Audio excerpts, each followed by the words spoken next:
No, no. Yeah, just saying.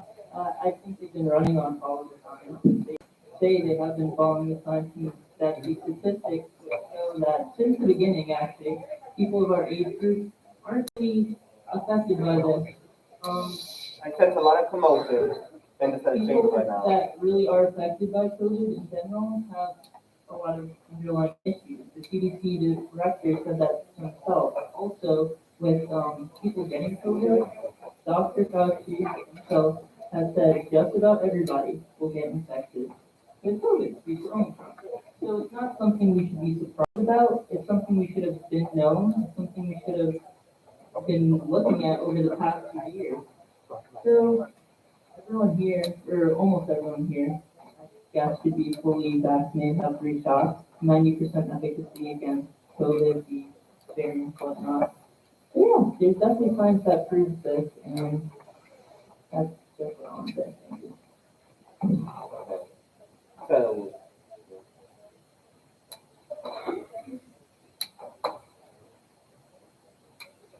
We all know last Thursday, Russia invaded Ukraine. So more than of 2,000 of civilians have been killed in the Russia-Ukraine war. So I just want to all of you to take a moment of 1 minute complete silence for the Ukrainian and for the war teams.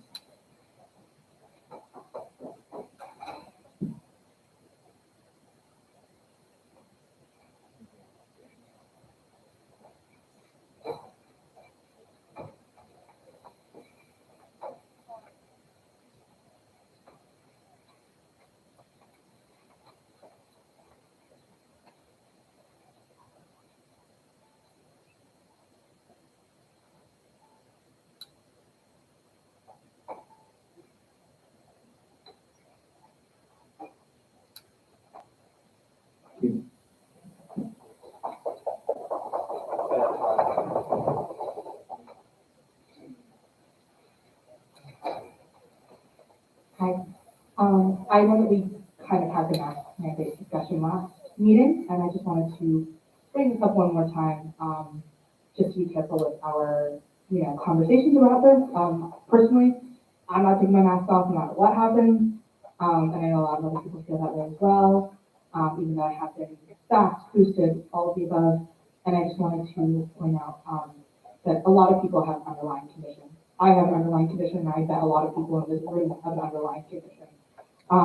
That doesn't mean that we don't deserve to have, to feel safe and feel protected. And I think that we should just be aware of any sort of ableism or anything like that when we're talking about masks, because it is an ableism issue. It is an issue when we're talking about how some people who have underlying conditions of this that doesn't necessarily matter. So that's just one more thing to think about in our discourse about the mask mandate, which I'm very glad that there's a lot of people here coming and talking about it and voicing their concerns. That's all. we have a microphone, Senator Cooper.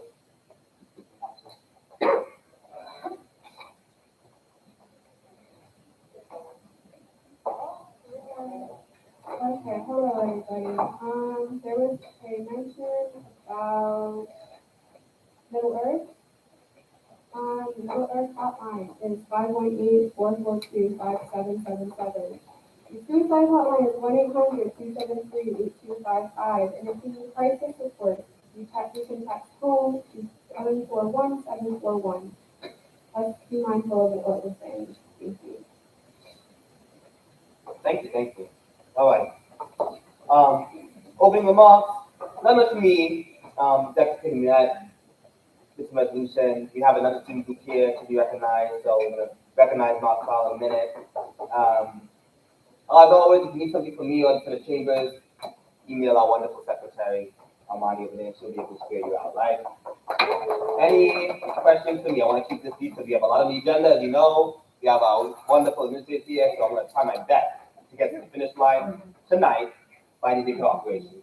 Any questions for me? For me? Madam Vice Chairwoman? Hi, good evening, everybody. I'm going to make this really brief since I know we don't have a lot of time tonight. If there are any birthdays this month, let me know. Happy early birthday, Chairman Chin. He's turning 22 this weekend. Any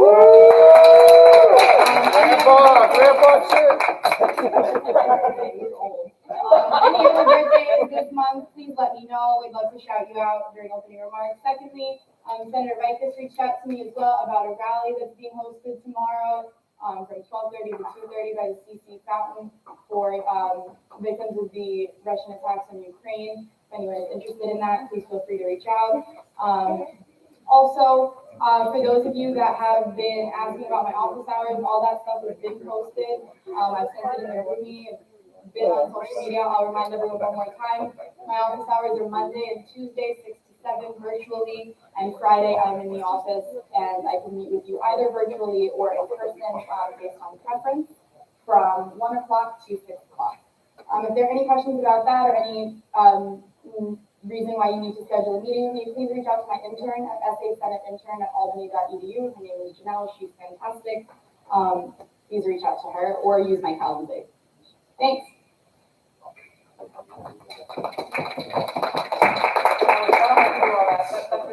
Any questions for the Vice Chairwoman? None? Good. Okay. So the certificates and celebrations. We're going to celebrate UAlbany mock trial today. UAlbany mock trial is one of the most successful student-run organizations in the nation. Our teams compete in intercollegiate mock trials that include scrimmages, invitationals, and the American Mock Trial Association. Newly created in 2015, UAlbany mock trial has already won 2 bids to the AMTA's Opening Rounds Championship Series. Our role on campus involves giving students a place to learn public speaking in a competitive setting, a feeling of community, and the ability to test out leadership skills. Let's all give them a big round of applause. Wonderful parliamentarian.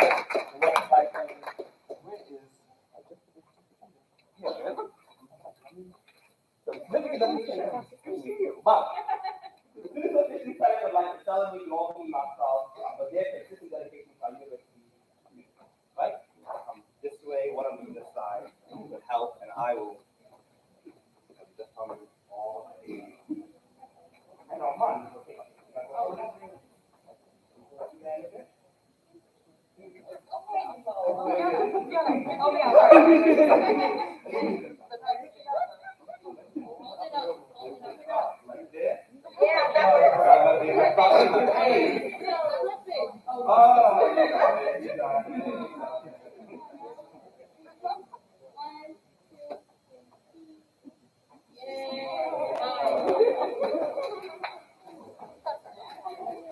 All right.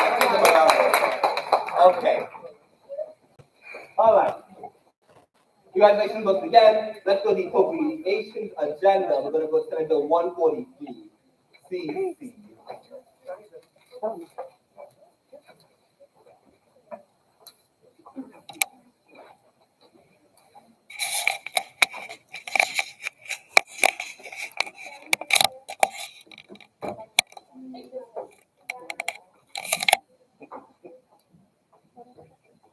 Okay, yeah, there's an issue with this bill. I have to fix it. I'm sorry, guys. The bills got mixed up. What happened was, this is the bill from last time they were here. So after this, I have 2 semesters of new and unfunded. Can I get an applause for that? Thank you.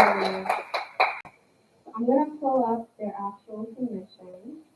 Unfortunately, this did not go through committee because when I did go through committee, the committee did not meet the quorum. This is from 2 weeks ago. So this is under the bylaws, even though they're not here, we will present this. Okay, so the total to start out. I'm so sorry, guys. I took the wrong thing.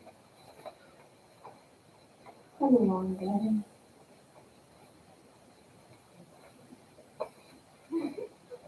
I'm really sorry, guys. Okay. I'm just going to read this off and give it to the clerk. Okay, so the first, I'm sorry, my computer's slow. The first item is lemonade, 6 lemonades. for $92.70. Second item is water, 3 waters for $9.30. Pizza for $175.92. Toy supplies for holiday celebration, $79.45. Brownies for $40 and thumbtacks for $2.48, which is a total of $399.85. Price per head is $2.10. Sorry, fine.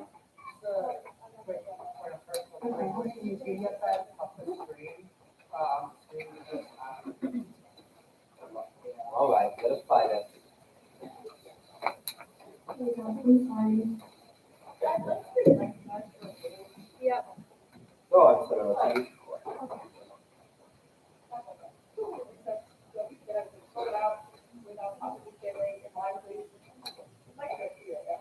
Y'all know we're gonna take 2 minutes recess, if we're not gonna come back in until 15 minutes later. You know that very much as well as I do. I can say, okay, Senate stands at ease. That is different than a recess. It's at ease. Got it? All right, we're at ease. All right.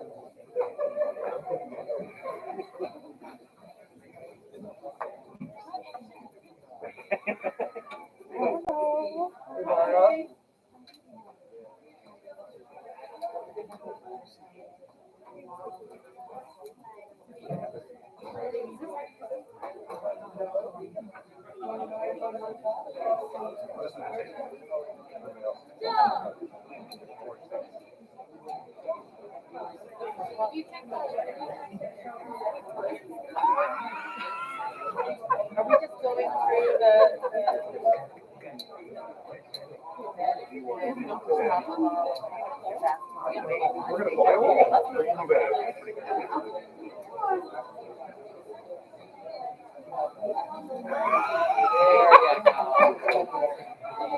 Dr. Sherman, how are you? Good to see you. How are you? I love them. It's iconic. She is iconic, but that's a good point. Amazing. I love that. It's great of them. I really wonder, what are you guys doing? Strategic plan tonight, We're right? doing a strategic plan with a slide. Okay. There's Oh. so the priority. Oh. All right. We'll move at a very fairly. Okay. All right. The only thing we need to do when we're done with it is really quickly. Yeah, that's the talking about a lot. How's it talking about a lot? So that's I think it's an outside. But like that's like people came in that they wanted that they us and we said no, we should live there. We should all have this. So the guy you look, I'm glad you look better because I'm not doing all right, thanks.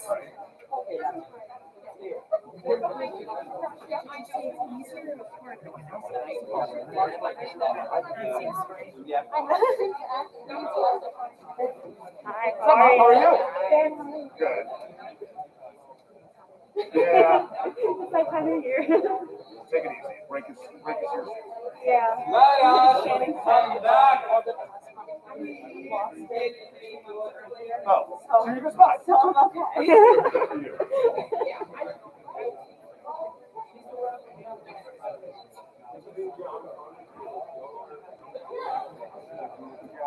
Hey, everybody. Come back, please. No longer easy. Senate is out of ease. All right. Okay, so I've edited the bill. In total, it's $399.85, like I said before. All right. Any questions? Debate points. Senator Yeager.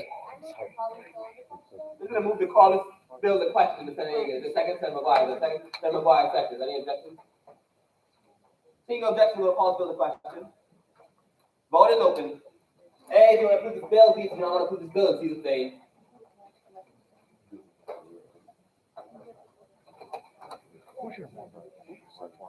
Like that, man.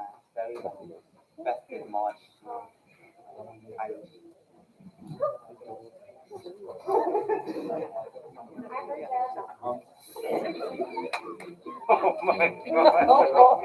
You heard it. Right now, we are 29 below quorum. Senator Vikings, I don't know how you are voting tonight. If you're emailing it to me or I don't know, just make sure you email somebody. We are at 29. And I see it because people are not in this room, that's why.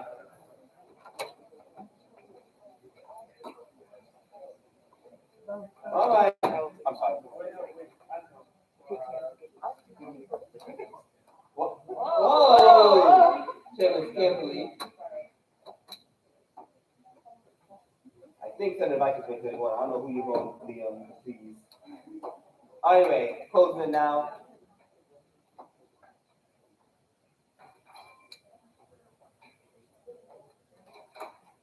Vote is 2802, this bill passes.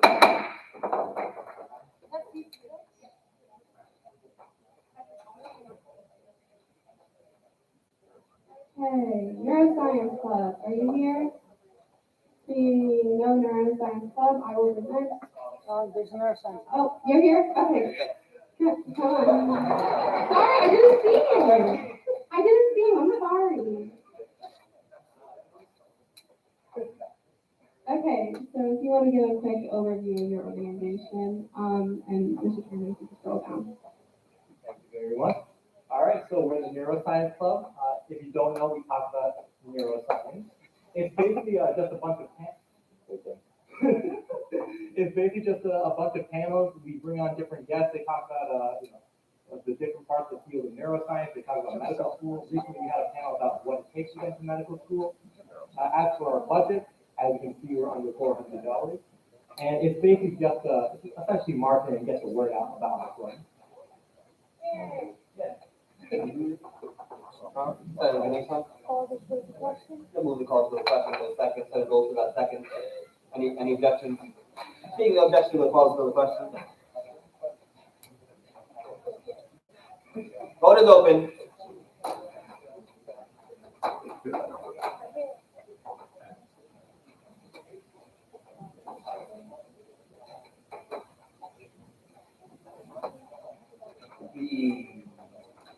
Senator Hickley, we're in the middle of the vote. So make sure we have 28.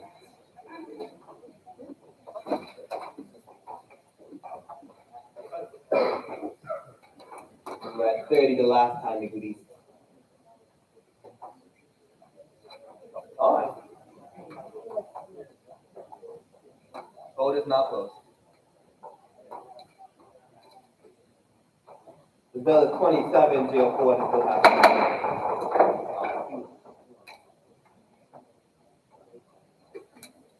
145. Okay, scam earns ultimate frisbee. You're here? I know I emailed you. They were here, but they actually, Oh. Okay, Go on, Senator. so basically what they wanted. So on behalf of, SAM, they basically want to say that the point of this is, they did a lot of fundraising in order to help them accommodate practice days, because this is their first year in project, and basically they just want to have one more practice for the tournament season, and this is what that is for. So that's why, the Olympic offers 400, and that's what it is. All right, any questions, Senator Thomas? I'm going to close the question. Move the call to question. Senator Kinney, second, I move. Senator Kinney, second, I move. Any objections, I move. Senator Klein, objection to move. Senator Klein, objection to move. So now, you want to speak? Go on, Senator Klein. I just wanted to ask a couple of questions, really. All right. Thank you, Senator Thomas. Go on, Senator Klein. Is there a microphone you can give him? Pass that microphone down. Just so we have a fiddle so you can hear us.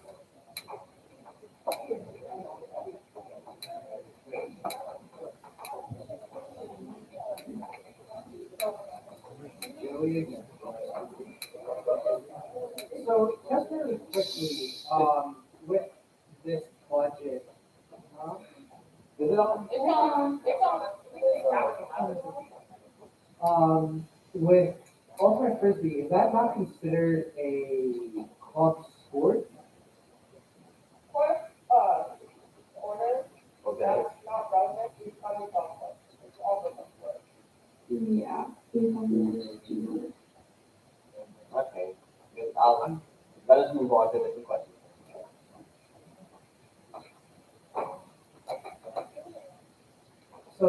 if I can reword it,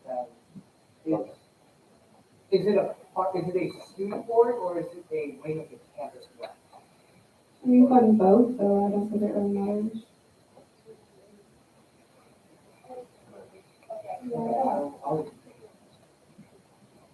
Oh, go on. So we have a contract with Campus Recreation, so they oversee club sports, but they're still funded by the student association. And every year annually, we renew these contracts and this partnership, so they're still eligible for student funding because they're still in their third year.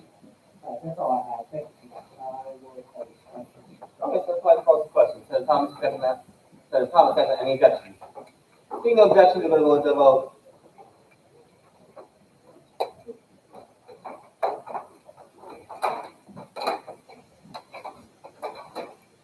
Okay.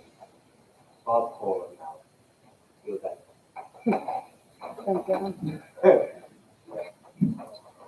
We go to the slide, please.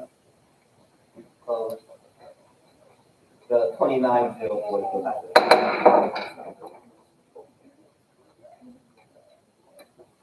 Okay, WACRIA, I'm not gonna try to pronounce, I know. Thank you. Wacria. I said it wrong in committee and I did not want to say it wrong again. They are a student organization, advocating for women's rights in Africa. So these are program requests to try to reach more members. T-shirts are not personalized. And yeah. Any questions? Senator Thomas. We move the call to question. Senator Valesco, second I move. Senator Valesco, second I move. Any objections, have moved. Seeing no objections, have moved. We're gonna go into a vote.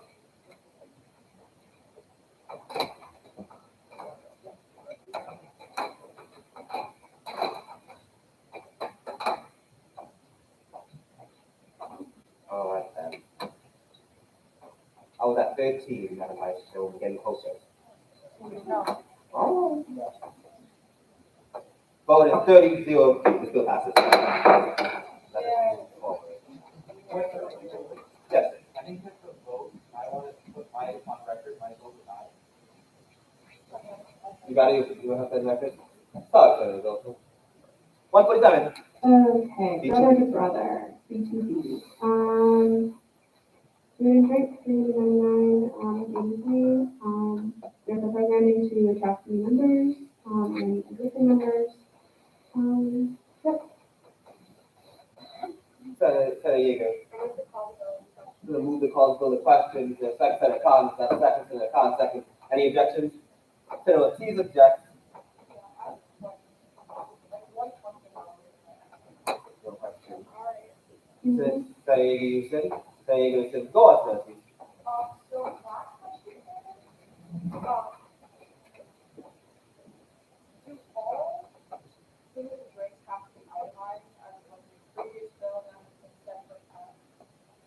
For other bills as well as a bill that's about tonight, be itemized or is it just a general consent? Typically it would be itemized, but this one, and then it's food and drink, so it's, you know, they have their close and they were in the city, so this is just past the that's yours. To follow up. Okay. Senator Thomas? Senator Thomas will call the question second. 35 seconds. Any objections? Seeing no objection, we'll call the question.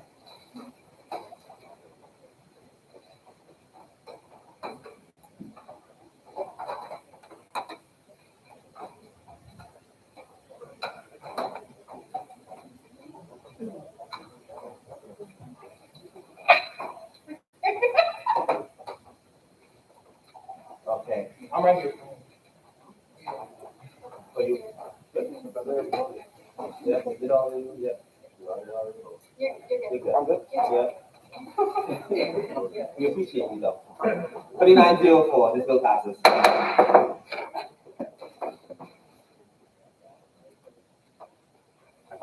it done?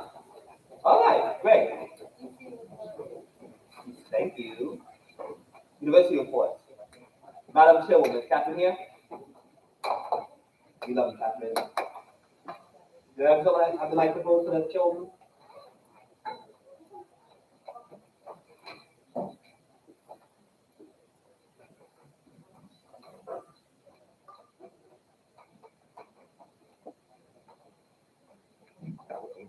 Hello. Okay, so starting off, the self-nominations have closed. Thank you to everyone that has submitted. The election commission is really looking forward to working with you all, so thank you for that. So next step for us is we are moving towards candidate meeting, which is a week today at 5 p.m. We are doing it in person this time, which is going to be nice. We've booked out the assembly hall, so looking forward to seeing you there. In other news, we are starting our preparations for the results reveal. We have booked out space for that, and we're meeting with papers on Friday. I'm quite excited to send it over to the essay budget. Sorry, Molly. From there, really that's about it for right now. We're doing eligibility checks. If there's any other information, we will email candidates directly. So yeah, I can take any questions. Senator, please. And the two representatives will Move, what do you move, Senator, please? again, speaking involvement, I spoke to the president, I spoke to you about moving, to move into legislative agenda for fair trade and then move back out to the issue report. Does that make sense? Okay, all right. It doesn't have the legislative agenda, but it is an act. Okay, so the moves. Senator Crawford, a second move, any objections? Seeing no objections, so you want to do Ryan first, you just go straight to this, and then go back to Ryan after this. Let's try it. I don't Okay, have any report. no report? All right, just go to this one build up. That's what we see. One build.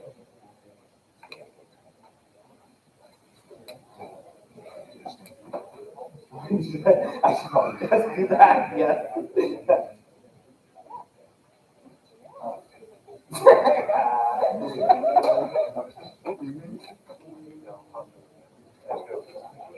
All right, Senate Bill 139,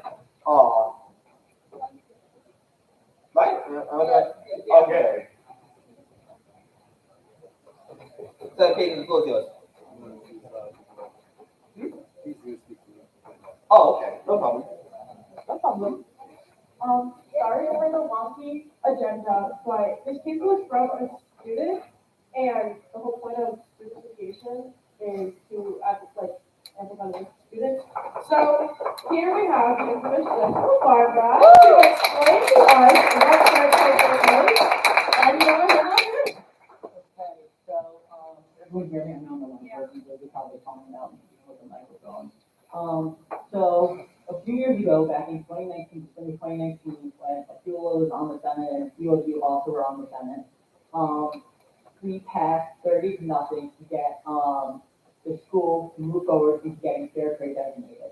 So myself, and a panel of faculty, including Mary Ellen Malia from the Office of Environmental Sustainability, we all work together to get the campus to become fair trade designated. Last year on March 12th, we did so. So that's a huge accomplishment. We were the 68th designated university/college in the nation, and the first CUNY. Currently, SUNY Binghamton and SUNY Purchase are in the process of doing it. So we beat a lot of the SUNYs, all the SUNYs, and there's a whole bunch of big names out there of colleges that have this designation and that are in the process of getting this designation. So for those of you who do not know what fair trade is, it's products that are made free of slave labor, so free of human trafficking, free of labor trafficking. A portion of the proceeds goes back to developing communities. And these are communities in Africa, Latin America, South America, Asia. Then a portion, then it also gives the people working, harvesting the crop, a fair livable wage, as well as they're environmentally sustainable. So we took the steps needed as a university to get fair trade pepper and sugar in the campus center, to have several products that are fair trade in 518 Market, in the campus bookstore. We have offices that are committed to it. We have a team of faculty and students that are in the process. We often to discuss fair trade and to help expand fair trade. I handed out some handouts that will show you like a little bit more about what fair trade are and what fair trade is. But what we're hoping to do is because we're starting to try to spread word about what Fair Trade is. Many of you are probably seen the Johnny Green sign that says Fair Trade and the green and green pepper and the green sugar that's in the campus center. So that's pretty much the Fair Trade. So what we're trying to do is we want to create a day, an official day, which will be March 12th, which will be like the anniversary of the year of the day that we got designated. And that will pretty much be an awareness day on campus where we could say, hey, we did this amazing accomplishment. We are for human rights. We are for ending slave labor. And we kind of like, my student organization, Student Stop the Trafficking of People, will work with other student groups, such as, I'm very, for instance, I know there's a handout out there that discusses how chocolate is used in the Congo and in Africa. So we might want to work with African Student Association to help put on an event about chocolate and about Fair Trade chocolate and about how that helps empower them. We might want to work with the Mexican Student Association to discuss how Fair Trade avocados are important. And we might want to work with like the Asian Student Association to go over all that has done with like the labor and slave labor in Asia. So what we're pretty much doing is it's not going to really cost any money. It's just pretty much going to be different awareness events and us working as a university to come together and say, hey, this is one day where we support women, we support Black people, we support Latinos, Latinx, and because a lot of the minority groups are uplifted with Fair Trade products. So, does anyone have any questions? Thomas, I would have asked you by name. Remove the pass by name, Senator Hickman, that second. Senator Hickman, second. Any objections? Seeing no objection, the bill takes care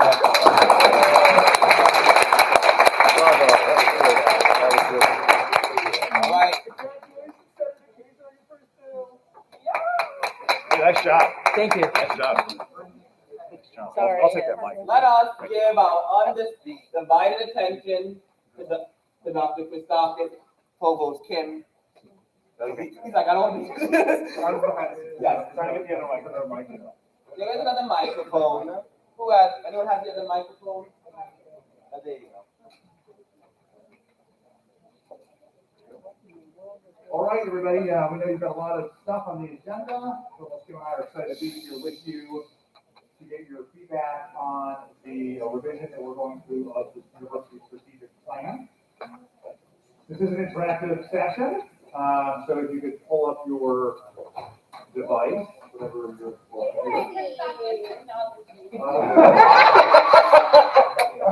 just pull up the pollab.com/Doug-Sweet610. Doug Sweet, wait, hello, Doug Sweet from Student Affairs. Thank you. And also Old Father from the President's Office.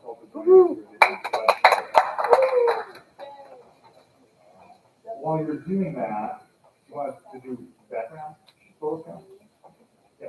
All right, so who was here for the original, nobody's here, right? The original strategic plan was 2018?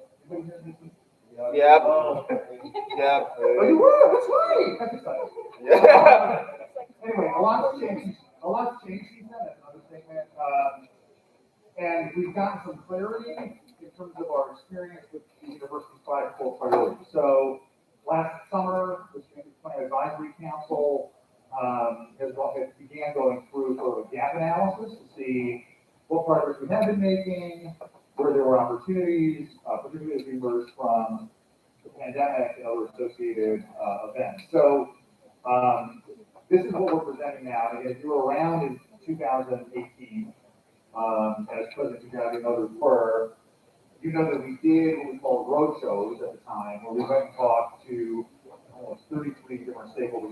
We ended up communicating with about 1,200 people came to those feedback sessions. So the focus and I are reprising those experiences. We did it with SA back then, we're doing it with SA again here. And we wanted to get a sense of whether we're on the right track with respect to these priorities and with the associated metrics. We'll try to move through this pretty quickly, understanding we've got a pretty packed agenda.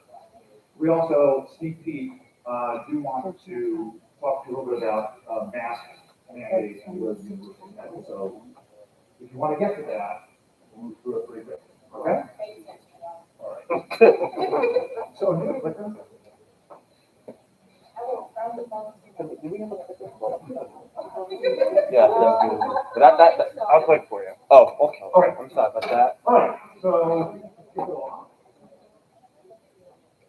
that's the background. There is the portal that I think Chairman Chin shared with the Senate last night. That's on a tab. And on the portal, you've got the current version of the plan and then the revised version. They're on side by side. We've changed some of the language around the actual plan itself. So priority statements, we're now referring to as goal statements. Priority goals are under the work we will do, or strategies. And then a real significant shift for us is actually incorporating aspirational metrics. So metrics are under the heading of we're there when. And that's actually probably the biggest enhancement in this version of the plan is metrics. The mission and vision remain unchanged. That was not part of our charge. And then our values, access, integrity, inclusive excellence, and the common good also remain unchanged. The 5 institutional priorities, student success, research excellence, diversity, inclusion, internationalization, engagement, and service are also unchanged. All right, everybody good on the poll? Yeah? Everybody technological assistance? Great. All right, let's go to the first one. Student success. So this is the way we'll do this. We will show you this first slide will be the goal statement, and then the strategies, and then the next slide will be the metrics. After you see the metrics, there is a poll that basically is completely unscientific. It's just trying to get sort of a feel for the result. And then we'll get some feedback from you after that. There we go. Just find it. Fine. Okay. Student success. We will be the leading student-centered research university, empowering a diverse student body for a lifetime of achievement.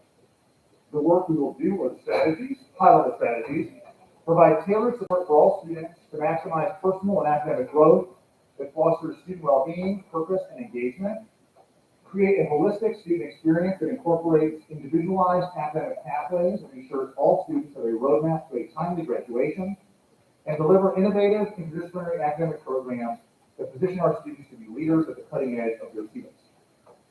Here are the proposed metrics. Here are the proposed metrics. Oh, Those can we are the vote? proposed metrics. Oh, can we vote? Here are the metrics. I'm not going to read all the metrics unless you want me to. No. So first, the retention rates, transfer rates, graduation rates, master's retention, doctoral time degree, closing outcome gaps, experiential applied learning opportunities, progress reporting. As Dr. Kasakis mentioned, right, these metrics with the numbers, where we are now is on that portal. The information is available on the portal. So as you're reading through this, and if you have any thoughts, in the future, you can add your comments to the portal. And again, all of that information is on the portal in the fact sheet. All right, so we'll slide to the poll. And we're really just trying to gauge the overall effectiveness of the strategies and metrics. Again, not scientific, just trying to get a sort of check on the room, highly effective, effective, ineffective, or highly ineffective. We thought about using emojis here, but yeah.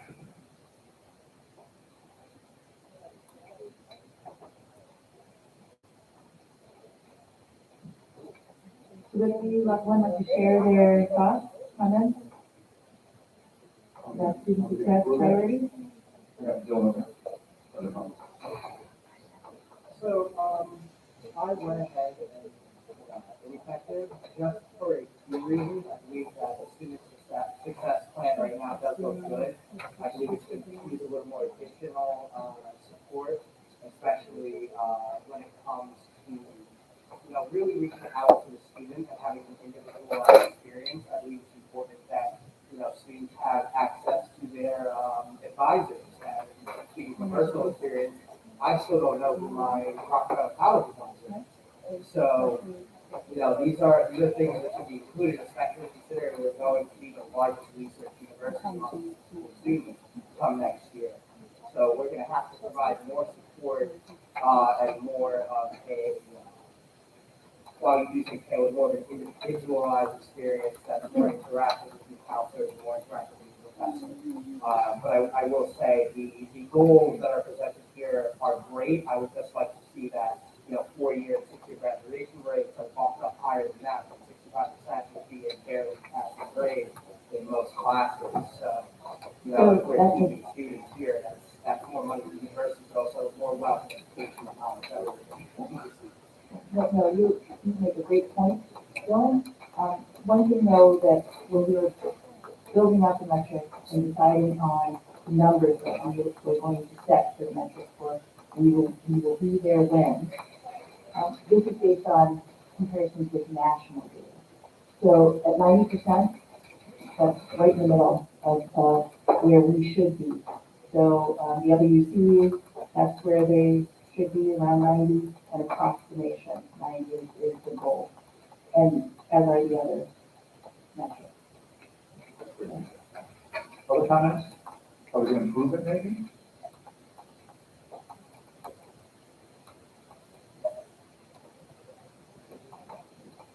There's a lot to begin. So, So feel free to add your comments to the portal. yeah, so as we go through this, if you go to the portal, there's a feedback form that you can also submit comments on after we present this.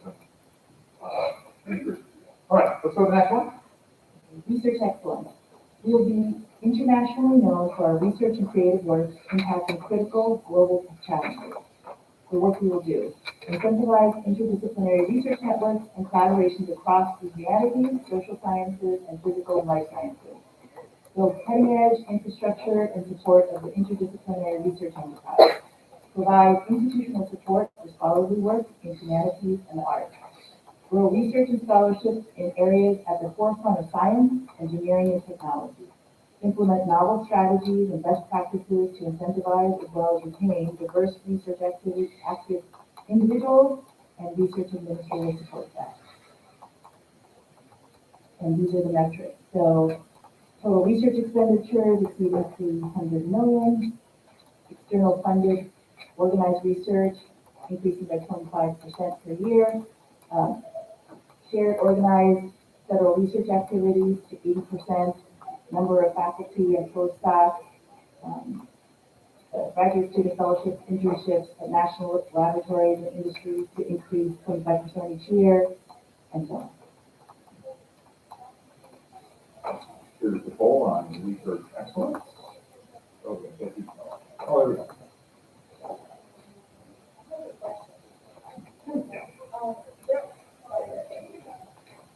There was a point on the first slide in the section that talked about the humanities and the arts, but it wasn't really addressed in the where there and when. So is there any way you can explain how that is correlated to what you're doing? So that's an excellent question. We're getting great questions tonight.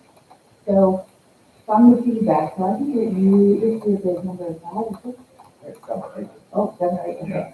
It's a blur. It's a This is blur. very memorable. Yeah. And so, we've received lots of feedback, like your feedback, about how to align the priority statement, the goals, strategies, and the metrics.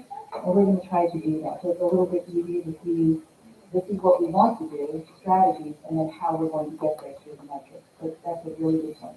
So you're saying how we Yeah. align this one? Yeah. With the next, yeah. That's a very good point.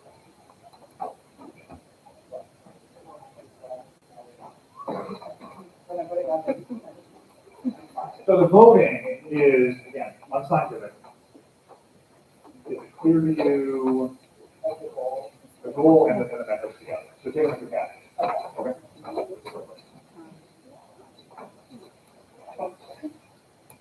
So, I noticed again where and when, where we are there when, it talks about, number of faculty, postdocs, graduate fellowships, internships, and national laboratory entries, study here, and, stuff about large-scale funded research projects.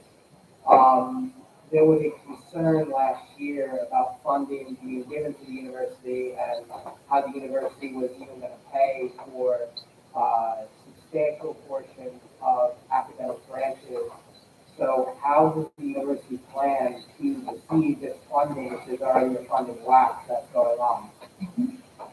with research funding is separate, funding that we get from the state, get from communities to run our academic program. So for the research funding, faculty, postdoc, students can write grants to the federal government and receive these funds. And those funds are dedicated to the research source. It has to be spent on research. So we actually also have a new, you might have seen, we have a new President for Research and Science Development, Extra Savalas started about a month ago. He's like really complicated for federal money, federal money, particularly state money for this. Other questions on research excellence? Okay. Next one, diversity and inclusion. We will be the preeminent model for embracing diversity, equity, and inclusive excellence in all facets of university life. The work we will do: diversify our university community, including faculty, staff, administration, undergraduate, and graduate students, through evidence-based recruitment and retention efforts. Identify and implement high-impact practices that expand the breadth of diverse perspectives in our curricular and co-curricular experiences, and build on our national reputation for social mobility and first-generation historically underrepresented student success. Here are the metrics we're there when. 20% of our teaching faculty come from underrepresented minority groups. We build on a record of achievement through new awards, increased rankings, and designations, such as the Minority Serving Institution MSI and the School of Excelencia. Every member of the campus team participates in robust DEI training and related experiences. And climate surveys indicate that at least 90% of respondents feel that you all need an inclusive environment. Here's the poll. Oh, good. There's some good feedback here.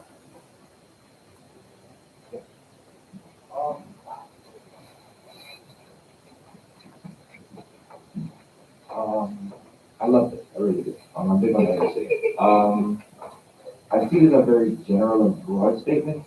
Could you please elaborate on a specific plan on what you do to increase diversity and faculty and teaching? I see it's 20%. And I see like a lot of that. Specifics would help a lot. Right.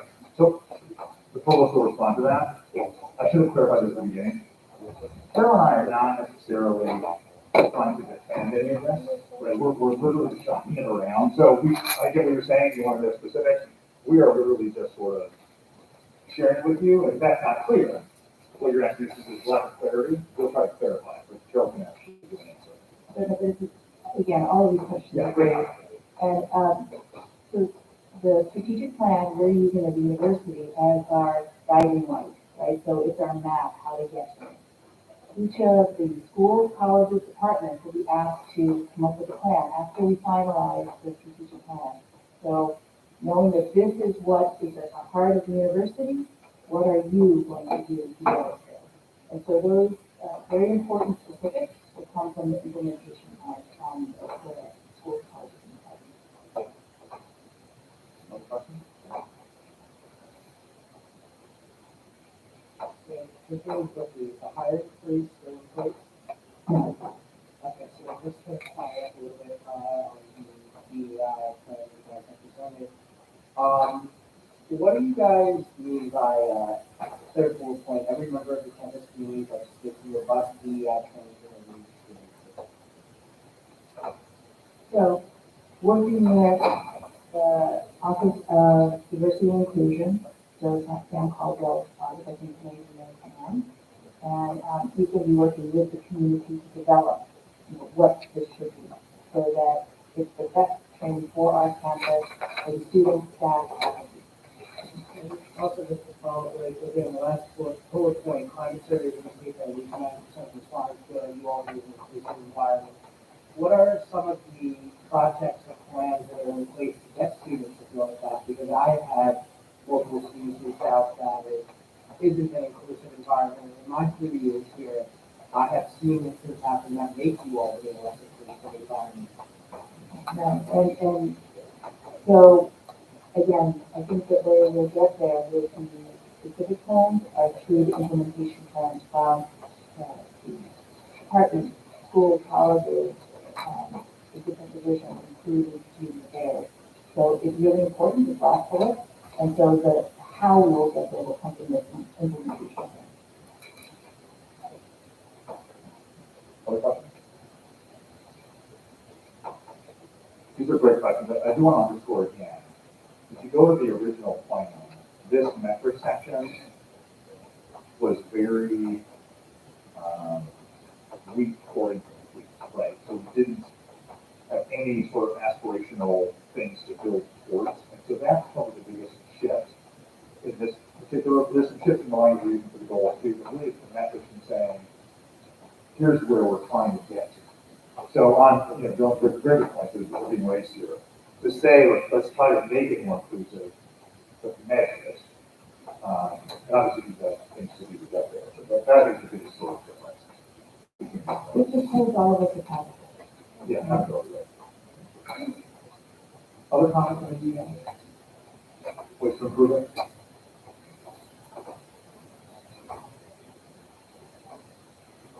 What was the poll on that, right?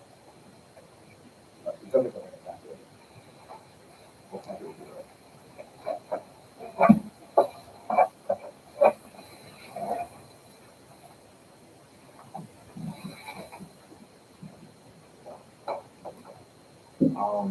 Again, big one of this. So I see that your goal is 20% of your faculty to be from underrepresented minority groups, right? But if our campus is a lot more than 20%, like underrepresented minority, what if that goal to get a little bit higher? I think that right now we're under 10%. We're 8% now.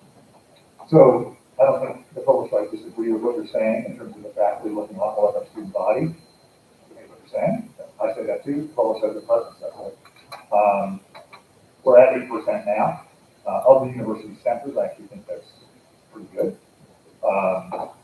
So that'd be more than doubling it in a 5-year period. Not impossible, but it's certainly not easy either.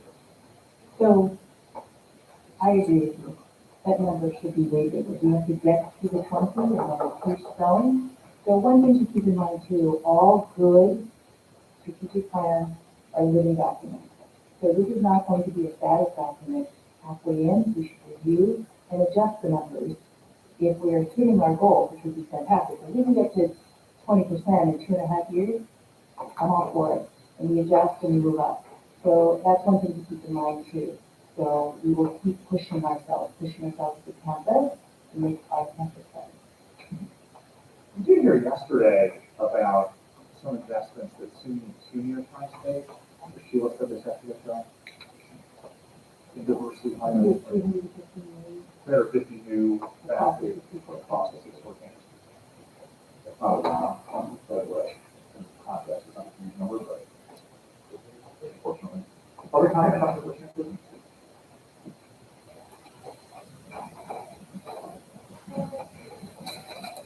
We like say diversity inclusion.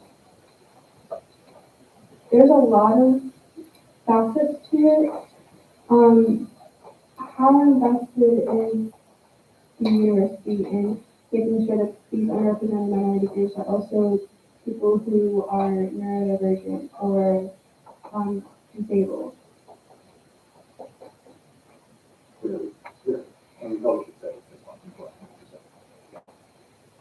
That's what So that's a perfect example of the clarity that we need. right.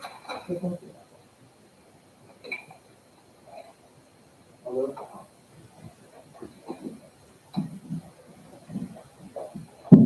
Hello, hi, I wasn't here for the earlier part, but yesterday when this was sent out and I looked at this, and after seeing the numbers of the students that we have there, I believe that the diversity and inclusion plan, we have to scrap it and go directly back to the drawing board and draw another one.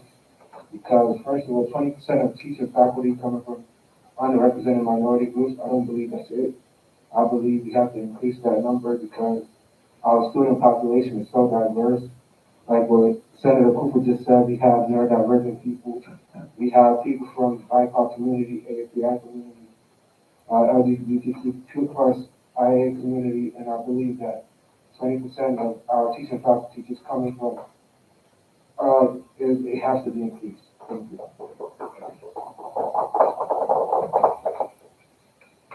Other comments?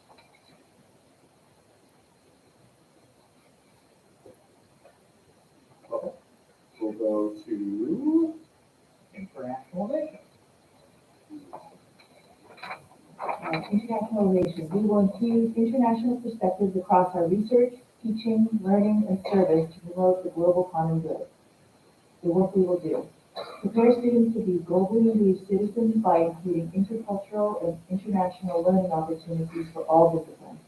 Establish and maintain active, mutually beneficial, and sustainable international partnerships. Strengthen and broaden our international engagement initiatives, including the recruitment of students and faculty from a broader range of countries.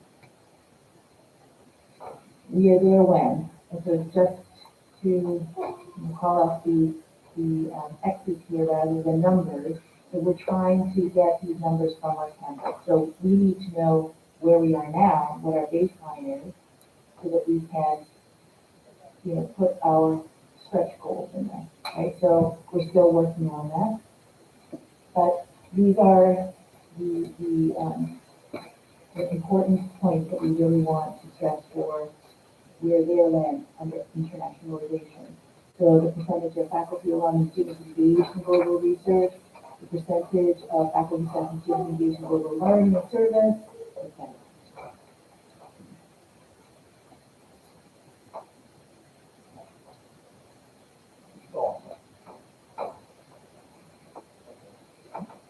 So for internationalization, it talks about research, teaching, and learning. And I just wonder how the university plans to do that when literally just a couple of months ago, a research center that dealt with international studies, the future center, was shut down by this university across other campuses in the city as well.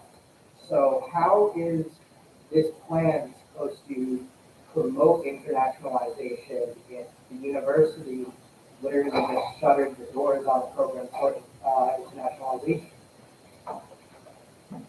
So that's a great question, Dylan. And so for a number of reasons, we needed to break our ties with the CI Institute.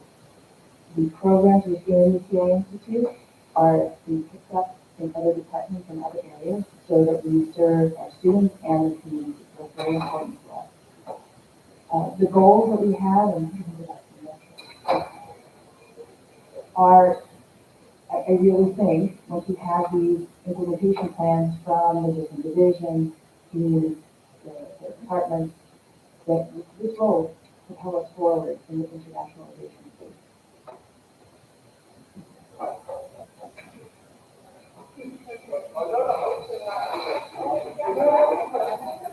So my only issue with that is, we are at a point where we need to be learning about the history of other nations, especially with what's going on in Eastern Europe right now. We need to be learning about the backgrounds and history of countries that are critical to the development of the world and global economy as we know it.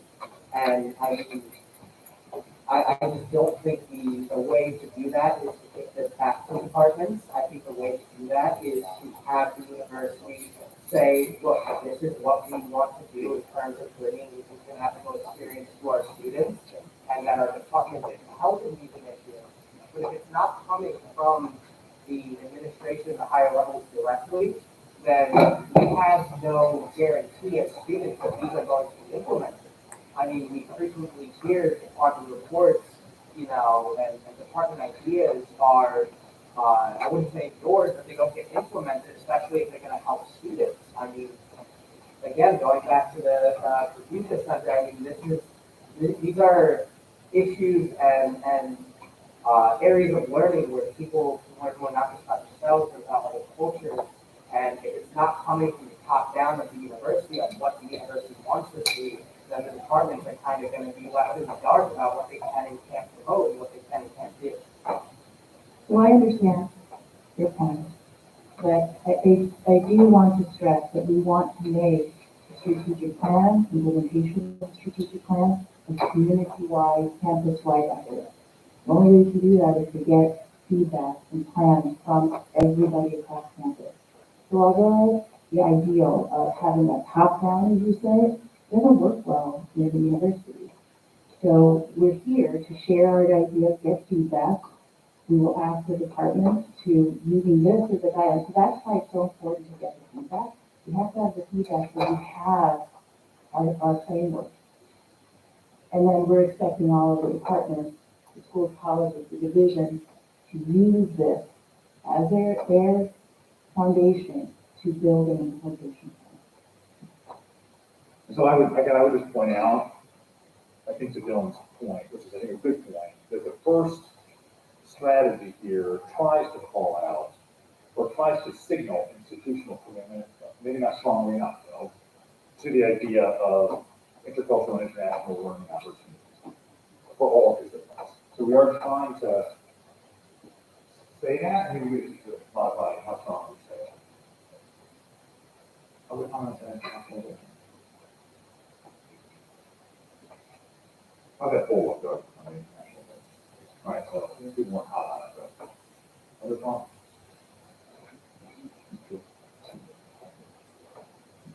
Thank you. This is very, very brief, but it was just kind of half-baked. I saw that it said like X amount of students and faculty engaging in this. And I was just wanted to put out there about approaching internationalization the way we do with diversity, equity, and inclusion, because I know that one of the portions in that earlier slide was talking about for all disciplines, having some aspect of an international perspective in all classrooms. I know I never want to put more work on faculty, obviously, because there's a lot on their plate as well, but it would be of a benefit to students to have that in some regards. So even looking at combining the two with the DEI training to have an international component to it might be beneficial, just so students get that exposure, because not all students can afford to go abroad, and that's a big reason why a lot of students don't go. So having those opportunities on campus can be really important. But thank you. That's a very good point, and just to emphasize your point is that for internationalization, often what we are asking, and what we would want the department to do, is to integrate internationalization into their curriculum. So we.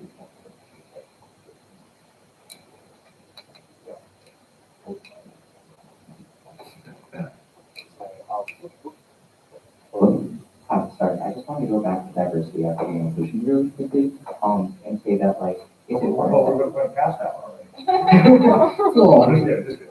Yeah. I just want to like make sure that like as we're increasing numbers and stuff, that we are supporting like the students who like the different parts of the university, like making sure the health center has like different aspects like to support different communities and stuff, like making sure that we have proper caps, support, making sure that like we're financially opportunity, but also that like we're listening to students who might have experiences within the classroom and making sure that like there's this distinct way for them to be able to talk about these issues and have it taken seriously and have them feel listened to. Thank you.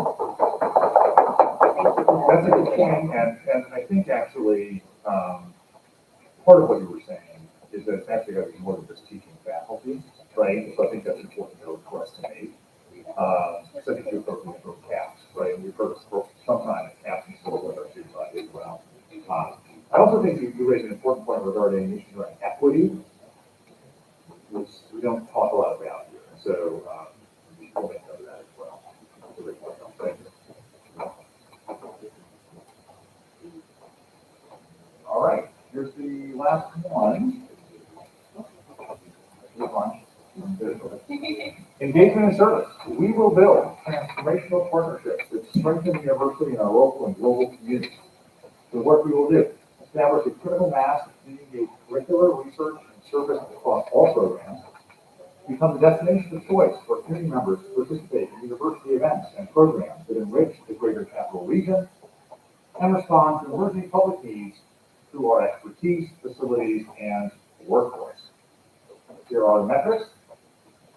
There's also actions here because we are still trying baseline data with their when we achieve X increase in faculty and staff who regularly report their publicly engaged scholarship and engagement and service and research activities, increase in students across programs to participate in such activities, the number of community members who actively and positively participate in campus life increases to blank. We are classified as a community engaged institution by the current Carnegie Foundation, which we are now, by the way, so it's a continuing classification, or reclassified, right? And we earn APLU, which is the Association for Public and Land Grant Universities, designation as an Innovation and Economic Prosperity IEP university.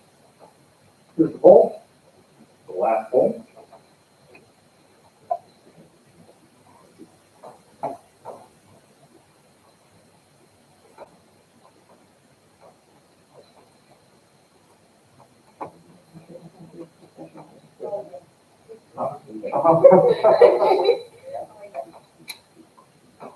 So I had highly effective for 3 reasons. Responding to emerging public needs through our expertise facilities and workforce. The governor is very big on a direct line into the New York State workforce, and literally as we speak, us in this room, we believe the next New York economic revolution. So I believe gearing towards that and offering services and courses that are similar to that is a great start. What I also would love to see this university do, remember last year during the university Senate, there was a discussion about class credits being issued for real life experiences, where if you worked in the medical field and you did, say you took one and you were some sort of aide in the medical field, or you were an engineer or intern, something like that, you could get credit for that in the test option. If you do a language, you can get credit for that through a test option. That's something that I would love to see this university adopt. I believe that it helps build a better and more cohesive workforce for the future of New York. And we're here to try and change and redirect the course of history as it is right now. So establishing a way for trade jobs and jobs that are in real critical need right now is something that this university should be gearing to, and I would give the university a lot of credit on what they have put in this plan right now for those communities.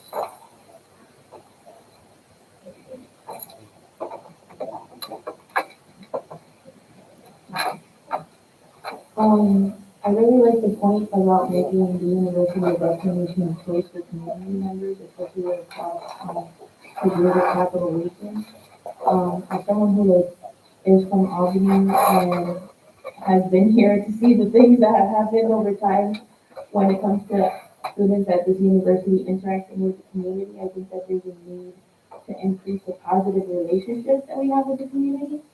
And I know, again, this is just where we want to be, but I think that in regards to developing the process for how we can get our students more involved in the community, and making sure they're, I guess I want to say properly incentivized for contributing positively to the community is one of the biggest things, because you can say okay, there's this opportunity that you can volunteer at the Boys and Girls Club, but it's okay, but what does that do for me? You know what I mean? So not just incentive, just making sure that we're incentivizing those programs, because there's so many institutions in the city that are in need, and so many students that are able to assist, but not proper incentivization or compensation for the labor in order to do it. So these things, the strategies that I'm hearing you right now, appreciate this perspective, are a little bit silent on students. So we're talking about how the community can come to us, but we're not necessarily saying how our students can fill some of these, right? Yeah, that's a good note. We'll try to help. Hi. So with bringing the community here, right? And I know we have events such as the big event and other events throughout that are taking place. How are you guys going to go pretty much about it, keeping the community engaged, but also there's tons of student groups that try to do service that are having an extremely hard time being connected with the communities themselves. So with wanting to be better within community engagement, it kind of has to go both ways. There needs to be more bridges and better connections we just had a community service there, and there was a bunch of organizations that wanted help, but also they don't know how to reach out for help for us as well. Yeah. That, I think that perspective on students being able to plug in and support our communities, connecting to boards with Alex, I think it's important, and it's the more hearing you talk about it, it's not, so we need to incorporate that here, and I think in the metrics to realize these opportunities that we're missing. Other comments on engagement and service?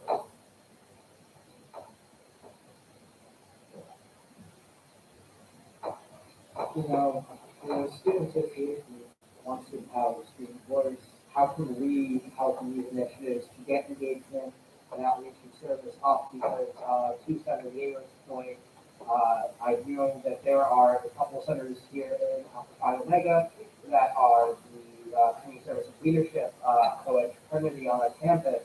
So how can we be privy to the information and knowledge of engagement and services that we can sort of put our work towards? How can we help with that?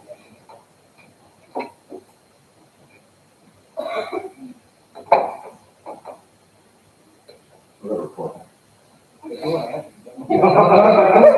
don't know if I have a good answer to that. I don't think we're entirely there, honestly, and I think that's where we need to build it into the plan. And I think the points you're raising are very important perspectives that we're clearly back to, so. More? I just kind of wanted to highlight the option of using the word voice for the community and not like resource for the community or something to that extent. I think it's like, I don't know, I just think it's a different word that could be used, you know, we are, We don't like voice. yes, I don't, because it makes it optional. I mean, obviously it's optional, but it's like, we're here no matter what, and we should be making it a priority to be there for them. And like, voice makes it seem like you can use, like, our students if you want to, now, because we are here for you. Yeah.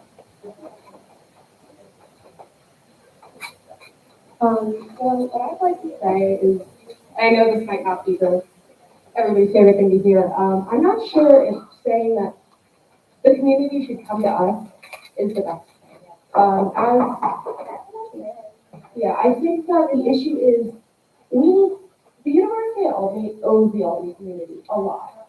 Historically, we took jobs, we sparked people, you can see it even now in Pine Hills. We're not doing this community either. So they shouldn't have to come to us. We need to be incentivizing our students to go out to them. And I know students who haven't even left, like, uptown, who haven't gone downtown, haven't seen, like, just even, like, the city itself. That's what we need to be incentivizing to get engagement and service going. We shouldn't be bringing them to us. Thank you. Thank you. Thank you for that. So let me, I know I said I was going to clarify, I'm going to clarify this in particular because I don't want to lose sight of the fact that that second bullet in particular, and again, the comment that you made, it gives me and the provost some clarity on the role students have in terms of giving back to the community. What this is really trying to get at, this second bullet explicitly, is we want people to come to NLP speaker events, we want them to come to football games, have performances, things of that nature. That's what we're trying to call out here, so they come to the art museum. More than anything, it's not really trying to get at services per se. I think we need to say, I think you said it very well, by the way, so I think something like that needs to be called out, whether we swap out a bullet, but we're trying to say that we've got resources here. Like there's a lacrosse game going on, or there was a minute ago. We want you to feel like you can come and enjoy the lacrosse game. That's what that one is trying to get. So I just want to put that out there for some clarification. But this is why we are having a feedback session. Yeah, I'll do that. Yeah, and put it in the portal. Always. That would be really good if you could rate it out in the portal. Any other comments on engagement and service? This feedback was exceptional, probably the best we've got, I'd say, right? And we're saying that we're saying but still, the best.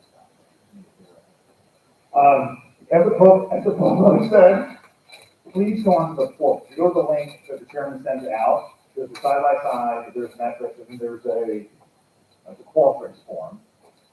You know, tonight, tomorrow, next week, if you're thinking about things, you see something, you read something, just drop it. It would be very useful to us if you drop it in there so we can begin to support the other. That feedback is open until March 10th, I think, is next Friday, maybe. And then we're gonna start refining. We have not refined any of this, by the way. So this is the 7th or 8th one. We've shown everybody the exact same thing, which for Carol is a little bit frustrating because we know there's things that we know we can change. Everybody's saying it, but we wanted to keep it very consistent throughout all the presentations. All right. So with any other questions or comments on the strategic plan before we go to one last little minor tip on math? Great, thank you. All right, Rose. Math? No, So I know that many of you have probably heard, curious about what we're doing with math moving forward. So we don't have a final plan yet, so, but I can tell you where we are going, where we are currently, and the discussions that we're having. So, as the governor lists math mandates for K-12 and CDC recommendations, and that's what we've been following all along. So when we send out a communication, and I'm hoping to do that in the next few days, maybe next week, the earliest, we will be recommending that we will be and we're going to be listing.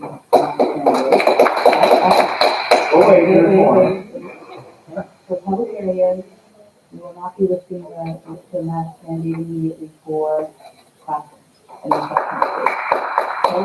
So, you know, in the campus center, in the library, no mask. In the classroom, yes. Okay? Until the 28th, which is 1 week after all we come back from spring break. Okay? So why? We're going to have the community disperse and, you know. We don't know we're all going for spring break, so but we'll be breaking the bubble that we have for our campus. So we're asking everybody to come back, we're masked for 1 week, the week you come back, we'll reestablish our bubble, and we'll be taking out. Okay? We're trying to do a safe everyone. We do want to say though, that people should feel comfortable wearing masks if you wish. Right? Because there are going to be people who don't feel comfortable taking off the mask, and I think that that's common. And so we want to encourage people to wear masks if they choose to. So we're happy to, I know there's not a lot of time, we're going to be respectful with folks. It's time to spend a moment.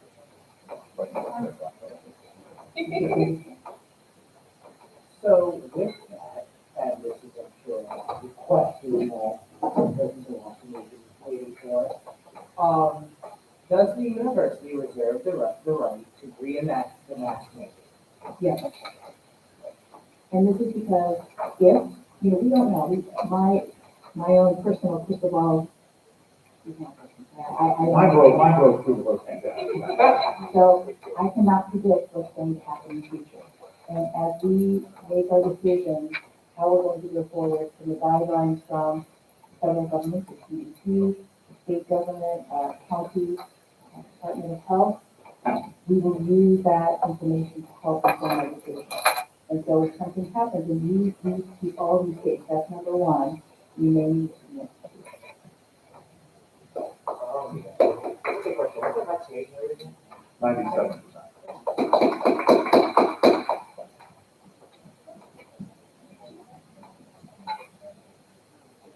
Can I just ask how that would apply to people who are unvaccinated for like a religious exemption or medical exemption? The masking.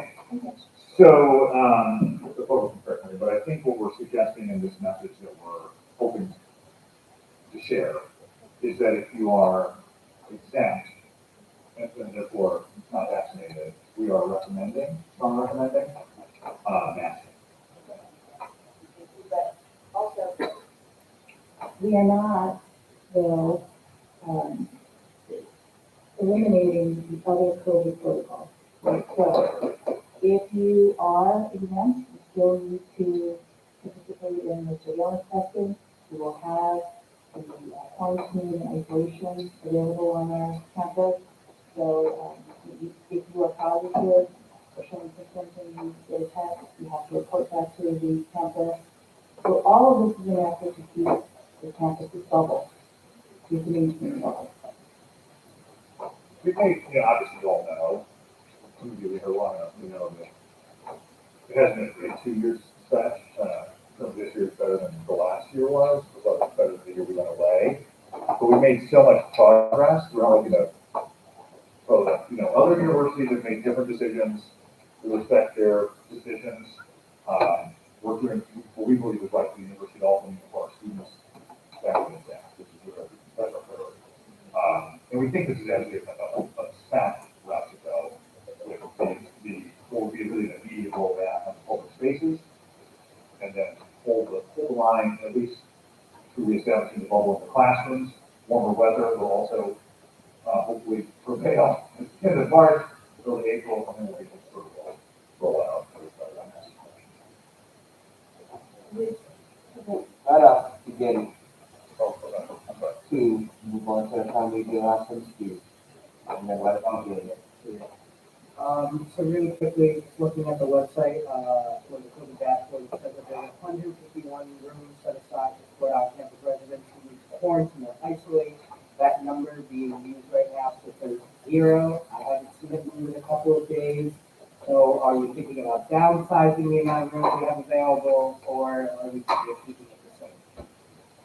I don't think they have any plans to change that. Yeah, But we don't know, we have a few more months to go, that's the way that's the beginning of next year. We'll be back. Thank you all very, very much. Thank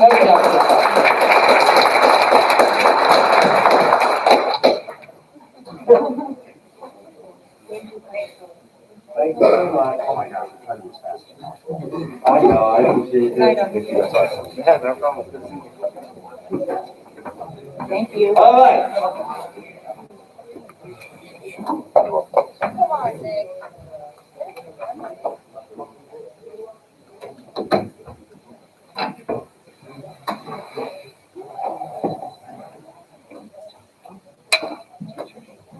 Those you have some I have 2 moves.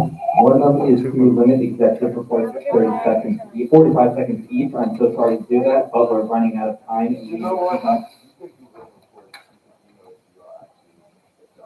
Yes, please. Iverson that move, and I call for orders of the day. Okay, the call for orders of the day, the second. So, Thomas, second. Adjustments. All right, then. Yeah, well, there's nothing else in here. Oh, yeah, we did. Basically. Yeah, but call the order of the day, second, we have to vote on that, is it? Calling the orders of the day, you would need to vote on the consent if no one raised any. Objection? Okay. All right, go to the, So is the director gonna get to go or no? they're gonna give you written reports. I feel like you should ask them since they've been here since. Also, like, be aware of their calendar. Okay. All right, let's go to this agenda then. Yep. I'll go back to my original move of 45 seconds per.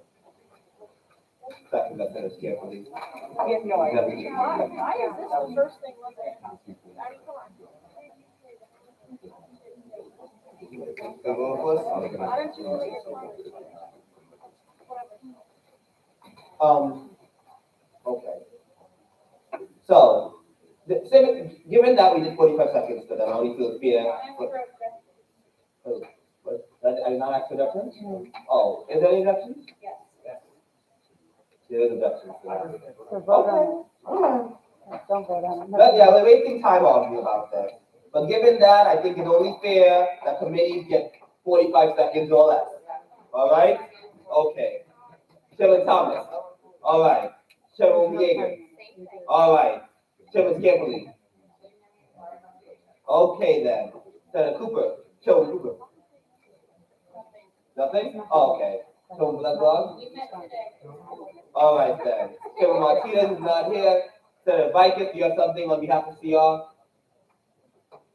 Are you here? No, I do not. Okay then. All right. Me, nothing. Mr. President. Oh, I can give my report. Yes, you can do right quick. Okay. I guess I'll give you a present. Yeah. Ooh, no stop. Okay, so really quickly, nothing too major, but I met with Christakis on Monday. We spoke about a few things.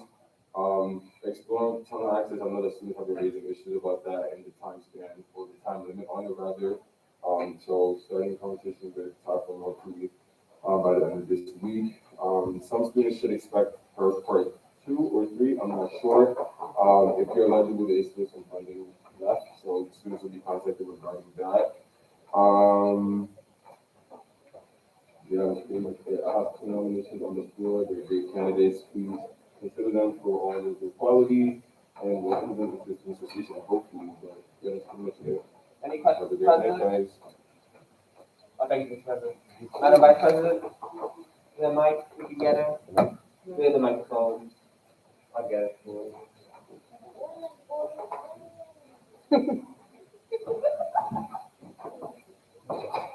Good evening, you all. I have been working with all the departments on programs and upcoming events, and we can go into greater detail about that. I also do have 3 nominations on the floor tonight, so, please accept them with open arms, and for your rejoining, as they will hopefully be joining, executive branch too. And that is all for tonight. Any questions? No? Kimberly, let's get a mic for this.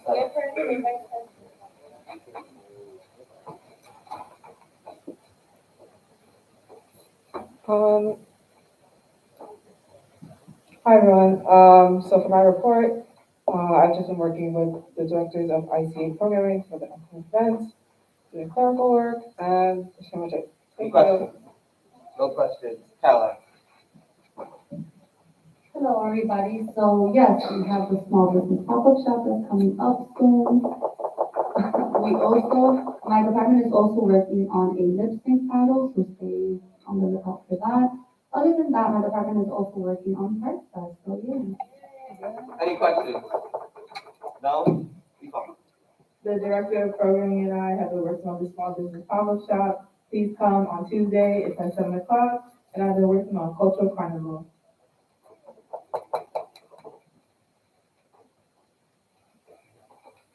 Gender section, oh, you already. Yeah, I know the other. Please pass around the Yoshi Kim Memorial Scholarship Award to any PD Pop students you may know. It's super important. Also, I just want to say, when we have people calling out the executive branch when it comes to transparency, I think our reports are extremely important, and it's not fair that we're doing that consistently during these months. Thank you. Okay. Oh, no more, right? Student affairs. Oh, yeah. Yeah. So for Haisha, she's just wants you guys to know about her purple and gold applications that are out. Unfortunately, don't know when they're due. That's pretty much it. Oh. Am I? Okay. Who has the other mic issue? So purple and gold applications are live, and this is an opportunity for student groups and students to be recognized and for them to receive scholarships for their recognition. She highly encourages everyone to apply, and if any senators have been trying to reach out to her for organizations and meetings, and they're seeking permanent recognition, please send her an email about your experience at shca@albany.edu.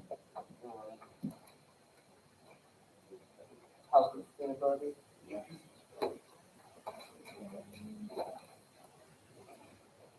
Hi.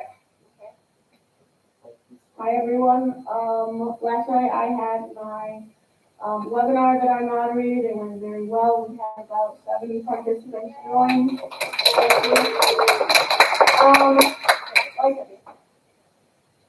Corny goes first. Yeah.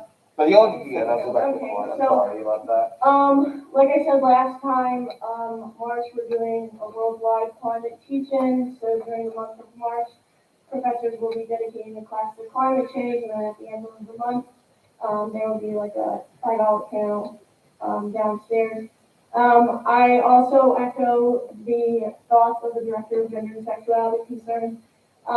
It's frustrating, we come here every week, and the first thing to be limited is our reports, when you all are constantly advocating for a more united student association. So just think about Academic affairs, oh wait, sorry, Courtney. Thank you, I will be filing an ethics complaint suit. No, I'm just kidding. But anyway, That was scared, I was like, oh. unfortunately, hi guys, as you know, I was not in good health recently. Thank you to all the people who have checked in, and hopefully everything will be a little bit more updated on the website as things start coming in. As for anybody who's watching the stream, please do not spam the chat. Like, it's not effective at all. It's really not. It doesn't really do anything. It's not informational. It's not like constructive. It's just spamming. Please don't do that. And also, I guess if you have any inquiries about any, like, just any questions that we don't get to during Senate, because the stream is usually just for people to watch, you can just email me your questions, sainformationtechnology@albany.edu, and that is all. Academic affairs. Good evening, everyone, and I want to start by saying happy start of Lent for those who are celebrating. To be honest, I was going to say I had my report for respect of your time, but I actually have a couple of thoughts, and I want to emphasize what my fellow directors have said. The executive branch is working tremendously hard for our students and has put out some incredible programs and advocacy efforts, things that people don't usually see and a lot of us don't get recognition for. And out of respect for our time, if you know it's going to be a long meeting and you don't want us to speak, that's something that could be decided ahead of time. But having us come and sit here for hours with all of the work that we do, just to tell us that you're not going to have this talk is frankly disrespectful. And we respect the heck out of every single person in this room, and we work so tirelessly. These are some of the best individuals I've ever worked with, and I see them in the office. So please think about these things when you're making these decisions. Thank you.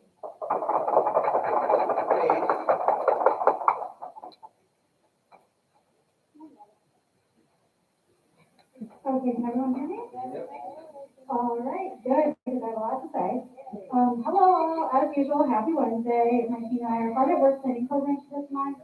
And stay tuned.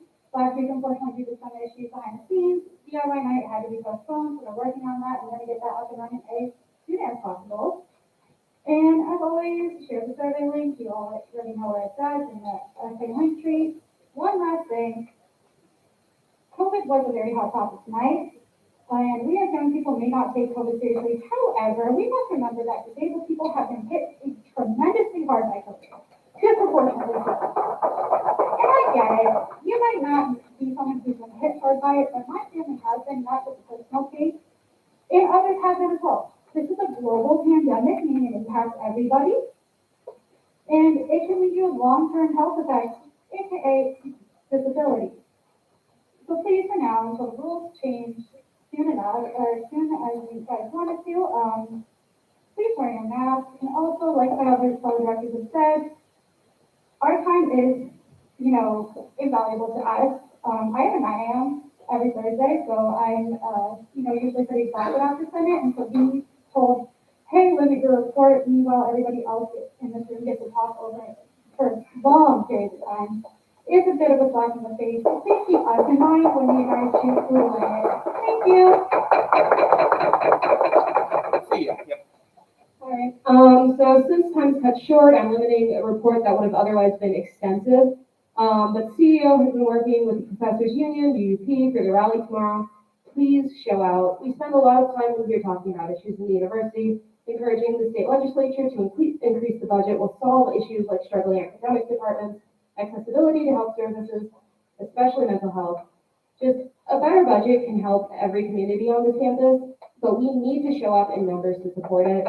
And, thank you, if we're going to be cutting the time from these incredibly respectable individuals and their activism, be sure to back up your words, since clearly your time to speak is demonstrated to be more important than ours. Please be there. Thank you. I miss anyone? No. No judicial report, correct? Madam Chief? None? Is the comptroller, where is the comptroller? It's still mine. Is she out? Okay. All right. And I don't see the chairman, you have it?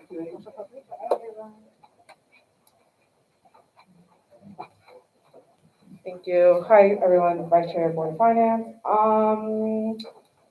So budget packets are due tonight at 11:59 p.m., so please get them submitted. Again, because we have a lot to go through, I kind of ask that you get it in time so that your penalties, like your budgets don't get any penalties.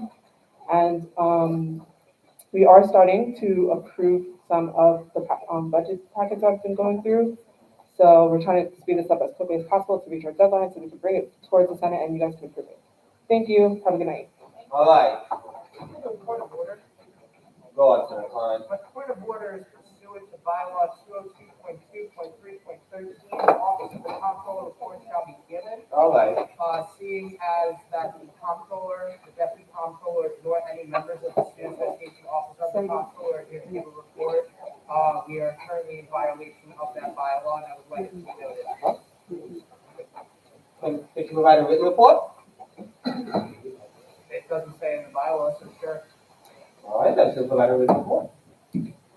right now. She'll provide it, she's here, she'll provide a written report. Are we able to move forward in that instance? If the report's not given right now, then I would like for it to be noted that we moved out of comptroller without a report. I have the report. Oh, we multiple people have that. Oh, go on, Madam Vice President. What she said? She wants to speak? Oh, let's skip her report? The audit is being presented next week, that's her report. Oh, The okay. audit is being presented next week. Okay. Thank you. Any questions about the NIP? Anything else? No? What? Okay. All right. So, Senate Bill 140.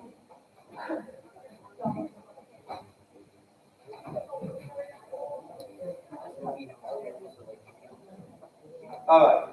You have something to say? It's a prior resolution. Do that. Okay. Go on. Go on, John. You can come up here. It's okay. This is John. He's wonderful, fabulous. He's going to be my future PR chair. You guys love him. Tell him about it. Confirm. Confirm. Confirm. So I'm Donnie. My brother's gonna get it out. I'm the roadmaster. Close that door, please. Come on in and close the door, please. Thank you. So I've been designing since high school. I started developing to put my dreams out, and then I decided that I want to take a step further and help others get their dreams turned to life. Since then, I've taken on numerous jobs. Did wine label for a wine company. I've done cover art for artists. I've done flyers for Skid Row. Everything on that page is basically me. I guess that's weird. I have different skills, Photoshop. Good.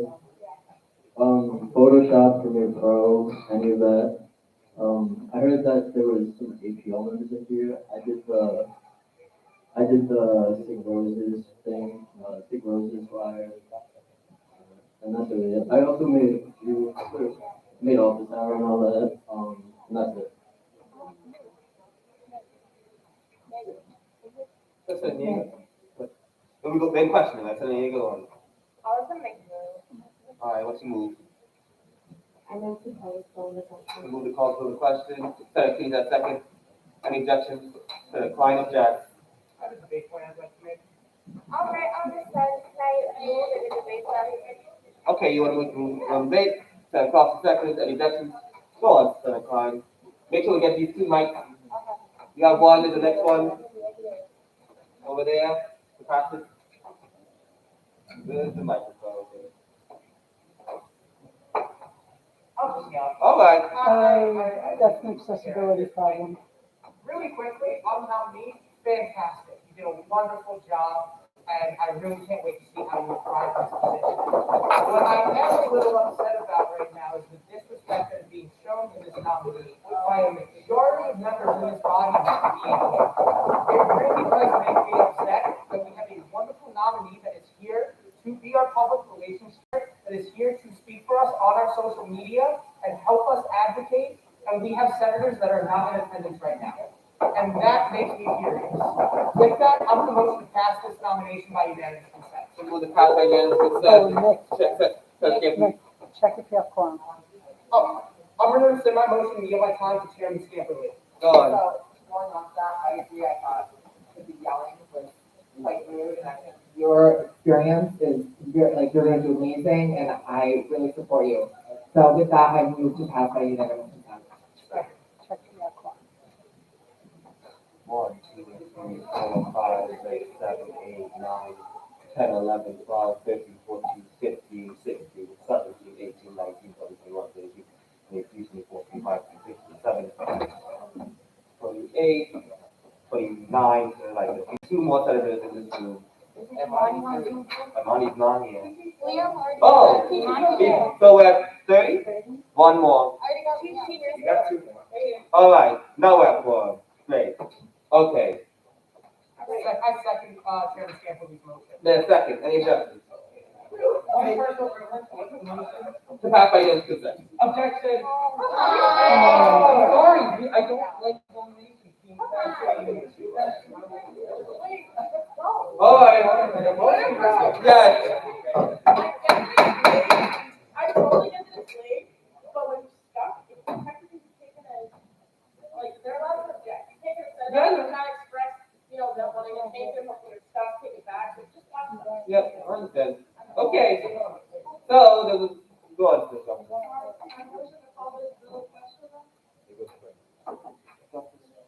Yeah. You move to call the question. You move to call the question in second, Senator Khan, second, any objections? Seeing no objections, you're going to vote. Aye is yes, B is no, C is stay. Vote is open. Are you good? The bill's gonna be finished.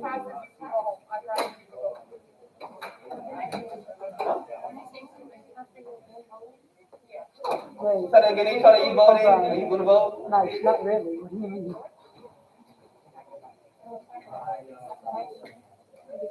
You can speak All right. on a motion and answer questions. You can't really say something. All right. The vote is 31-0, this nominee passes. Thank you so much, I'm going to work with you. The flag will stop coming. Thank you so much. All right. Go on, Madam Vice Chairwoman. Thank you so much.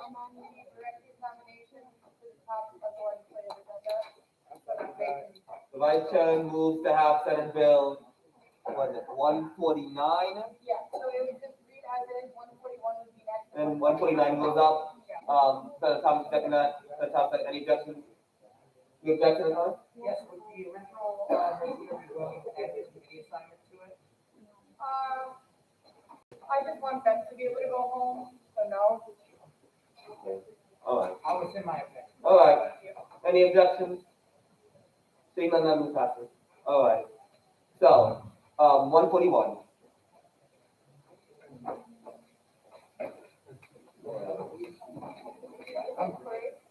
Yeah. Well, yes, Senator. Why was this bill not put on the committee? Because according to the bylaw change, all bills that get covered by the board have to go to the committee. I don't really understand where that approval comes from.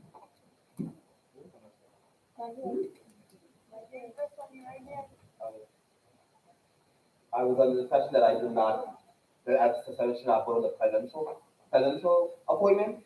That's like really out of our, that's not coming from our branch. So therefore, I have had a habit of not putting presidential nominations to, they come directly from president to you, because we can't vet that, that's not our privy to vet. And then if we were to fail it for some reason, the president has to come back, get a 2/3, and be on tour. That doesn't make sense to me. So that's why I usually don't do it. But that's the reason it's out of our purview, I feel. But go on. Are you my, Order, really quickly, sorry, but to confirm that bylaw, 205.6 in the subsection, dealing with conducting confirmation hearings, it does state that the executive committee shall conduct these hearings. After conducting hearings, the committee shall report the appointment in bill form to the Student Association Senate with either a recommendation for confirmation or a recommendation for the denial of said confirmation. The committee shall issue a brief written statement explaining the majority decision as well as provide an oral report for presentation at the time the bill is brought for consideration on the floor of the Senate. What are you suggesting we do, Senator Klein? Well, I'm suggesting that the bill would be illegal, the appointment would be illegal. Are you suggesting you want to pull this bill right now? Is that what you're suggesting? Point of personal privilege. You could just suspend it, but I just feel like, it's important. A lot of people like to call out when others mess up, so I think probably recognize where things can be improved. I'm willing to be recognized to get those to suspend the bylaw, but everyone take note. There's two opportunities that happen to die. Okay. That, I do take note. I do take note of that criticism. And it's not to you directly, for clarification. Thank you, Senator. So you made the move to suspend it? Yeah, I can recognize. Yes. I'll recognize you. I'll actually go to the Klein, you seconded it, that's to suspend that. All right. Go on, Madam Vice President. Thank you. So I've had the lovely opportunity of interviewing Andrew Garcia, and he is a great candidate for the Director of Civic Action. He's a political science major, and he's a freshman with sophomore standing credits.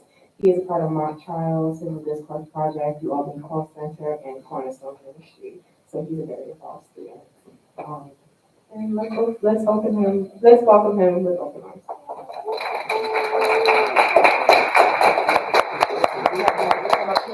Oh, right there. Thank you guys. Thank you for your time. I won't take too much of it. And Andrew Garcia, as you mentioned, I'm an international student. First year here for me. Political science major, and the reason why I actually applied for this position is from the country where I'm from. Political discourse pretty much doesn't exist. The current government in place restricts a lot of communication from the country for opposition. Quite literally, the two main groups in our country is either the PAC and quite literally named the opposition. So after coming into the U.S. and seeing the discourse and the ability for people to voice their concerns and make changes in either government or different life in general, I see the value of it. I mean, I've definitely seen it before, but seeing it in action is definitely new to me. With everything that I've been through, and just for some information, I served 2 years in the military in my country. It's a conflict service. As soon as you hit 18, you must go. And that, I did some work in the actual fashion field for a year before coming to study. But for the most part, I'm really passionate about civil action. I do have some things that I'm working on currently, even though I have yet to be formally appointed. But should that happen, I will then enact those things, working with Democracy Matters on some things with women in politics, with that. And then college democracy, college Democrats for an event with the candidates of current local government. Other than that, feel free to ask questions. I'm not too sure what exactly happens next, but Yeah. Any, Senator Khan. We're going to move the call to the question. Is there a second? Senator Gold is the second. Objection. All right, I'm going to go into a vote. I do if the bill be the amount of bill be the same. Vote is open. I repeat, Senator Vikers, you vote. What? Yeah. That is adequate. Did I beat her record? Yeah, No. There were 6 seconds. Vote is 3402. thank you.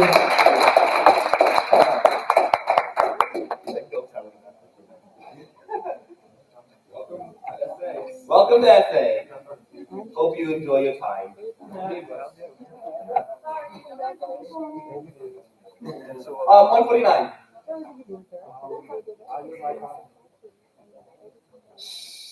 Oh, sorry.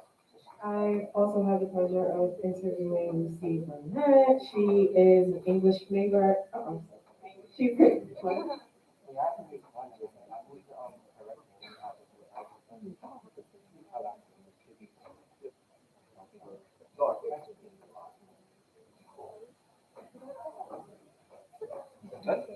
what? Yeah, she is an English major with a minor in creative writing, and she is vice president of Pride Alliance, an intern at the GSRC, an orientation leader. She's a part of marching band, pep band. She's a chamber performer and res life staff. The list goes on. A Kirsty ambassador. She uses all pronouns as well, and I believe she is also very qualified for the position.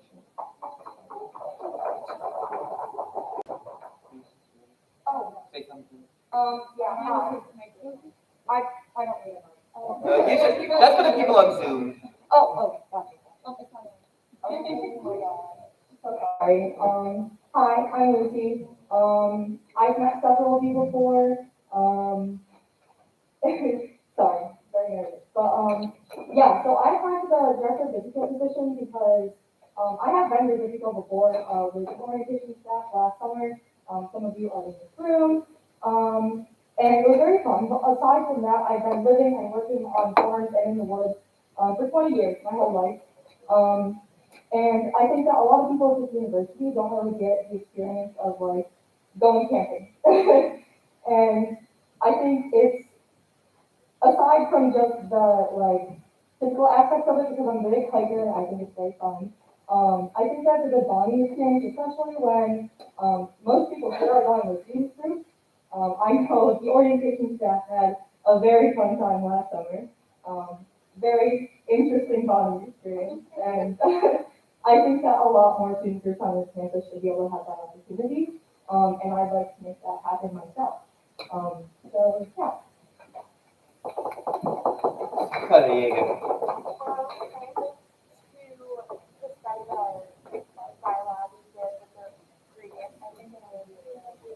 all right, I just want to make sure. But, I what was the question? Remove the call for the question. Senate change that second. Any objections? Vote is open.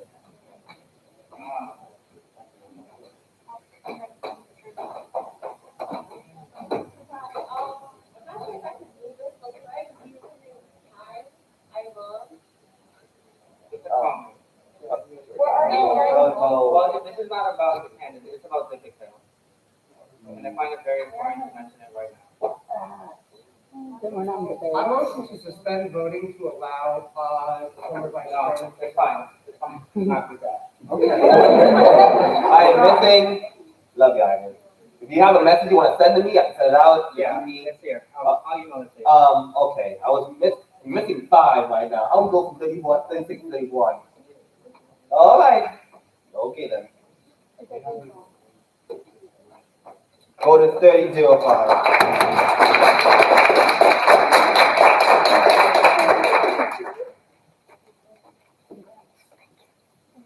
Okay. This is now. Okay. So, Senate Bill 142. Now, there's going to be 2 debate points maximum per senator, right? I'm allowing 1 question. All right, feel my decision. I'm sorry, but this is our first one that sets the, my whole reason, the first one that sets the tone for anything coming forward, and I don't believe that. I said 2 because it's in Robert's rules that I'm following. I allowed 1 question per round. Okay, I agree with you, they put the other one question. Per round, but okay. So I approve it. All right. So A, if you want to appeal my decision, B is my decision stands, and C is abstain. Vote is open. A is you want to appeal my decision, B is you don't want to appeal my decision, and C is abstain.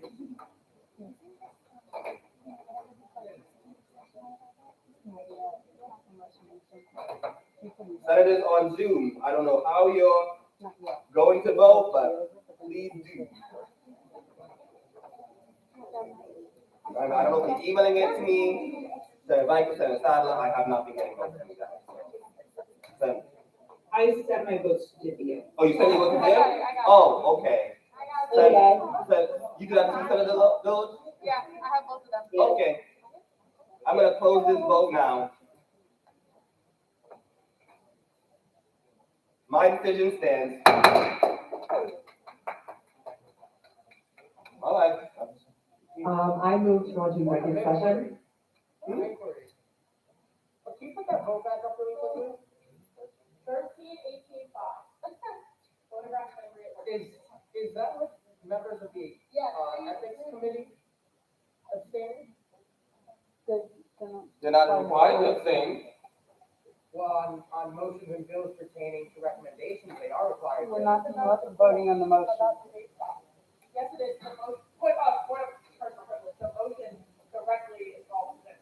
Is that There's it? a direct correlation, because it affects the question and recommendation process. That vote does not include two candidates on that vote. So what's the current vote with the senators? 321. It's 13-21-5? Okay, let me sure. Go on, Edie.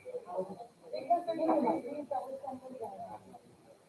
There's three senators on Zoom right now, so we gotta make sure we cooperate them. Okay, just to clarify, in terms of who's allowed to be told to vote what, in the bylaws it specifically states the presiding officer can't vote on bills. However, it does not state that people involved can vote on bills. There are ethical guidelines about who should and shouldn't be voting on bills, but that does not invalidate their vote. And that's a concern which, if you believe it was violated, should be taken care of outside of the aisle. Point of information, if we only have 2 people on Zoom, how do we get 3 members? I said say two. Wanna see them? Senator Deloach, Senator Sadler, Senator Vikes. 3 people on Zoom, Senator Klein. All right. Anything else? Go on, Senator Keith.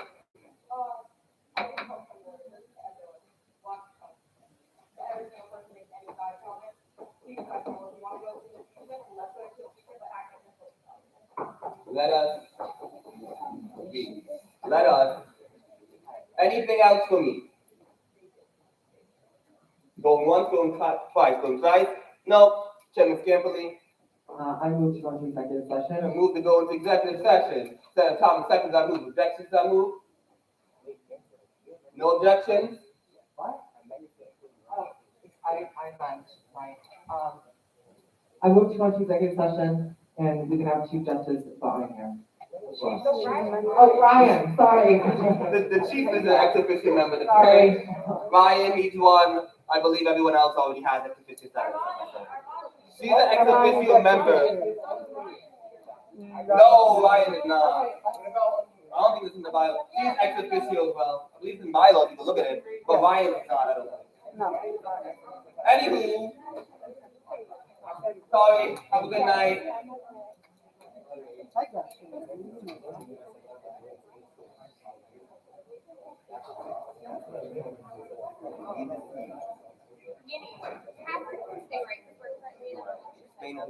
Catherine is an executive, is ex officio member of the body. Catherine, you can stay, yeah.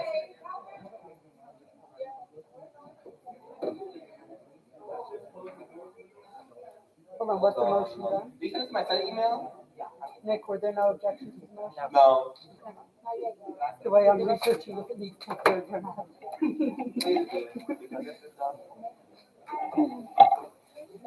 No, I was researching the motion for executive session last night. These are the cases. That needs to be a Word document, so. You can do that.